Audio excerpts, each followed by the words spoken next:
বিয়ের উপহার বিড়াল, তাও একটি নয় ১০০টি। এমনই অদ্ভুত উপহার পেয়েছেন ভিয়েতনামের এক কনে। বিয়ের দিন গুনে গুনে ১০০টি সিভেট বিড়াল উপহার পান তিনি। এই বিড়ালগুলোর মোট দাম প্রায় $৭০,০০০ যা বাংলাদেশি মুদ্রায় প্রায় ৮৬ লাখ টাকা। এই প্রাণীগুলোর বিশেষ কদর রয়েছে কফি লুওয়াক নামের বিশ্বের সবচেয়ে দামি কফি উৎপাদনের ক্ষেত্রে। সাউথ চায়না মর্নিং পোস্টের খবরে বলা হয়েছে, ভিয়েতনামের দক্ষিণ পশ্চিমাঞ্চল থেকে আসা এই ২২ বছর বয়সী কনে গত মে মাসে হওয়া তার বিয়েতে এই বিশাল উপহার পান।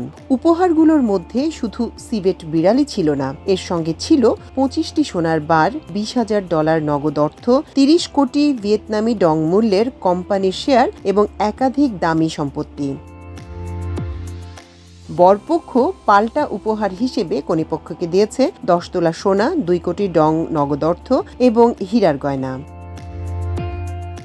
এশিয়ার অনেক সংস্কৃতিতেই বিয়েতে এরকম উপহার দেয়া একটি গুরুত্বপূর্ণ রীতি, যা পরিবারের আর্থিক সামর্থ্য ও মেয়ের নতুন জীবনের প্রতি তাদের প্রতিশ্রুতিকে প্রকাশ করে। কনের বাবা হাং চি তাম জানিয়েছেন, তার সব সন্তানই বিশ্ববিদ্যালয় থেকে পাশ করেছে এবং তারা পারিবারিক ব্যবসার দায়িত্ব নিয়েছে। তিনি বলেন, আমার মেয়ে ব্যবসায় প্রশাসন বিষয়ে পড়াশোনা করেছে। সে এই সম্পদগুলো পরিচালনা করার সম্পূর্ণ যোগ্য।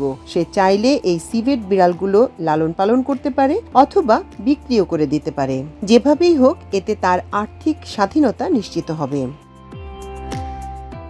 ভিয়েতনামে সিভেট বিড়াল অত্যন্ত মূল্যবান।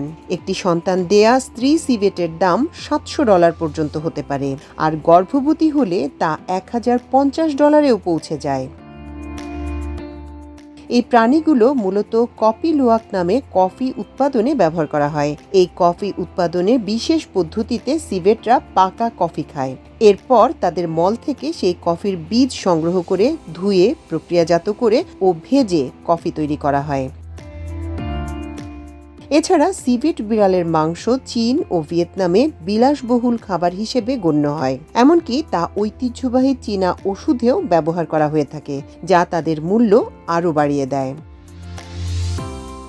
তবে ওয়ার্ল্ড এনিম্যাল প্রোটেকশন ইন্টারন্যাশনাল জানিয়েছে, সিভেট বিড়াল ব্যবসার জন্য বহু নিষ্ঠুর পদ্ধতি ব্যবহার করা হয়। বন্য সিভেটদের ফাঁদে বা বাক্সে আটক করা হয়, পরে তাদের খাঁচায় বন্দি করে ফার্মে পাঠানো হয়। সেখানে তারা অমানবিক পরিবেশ, অপ্রতুল খাদ্য এবং চরম মানসিক চাপে থাকে। মাল্টিমিডিয়া ডেস্ক, আমার দেশ।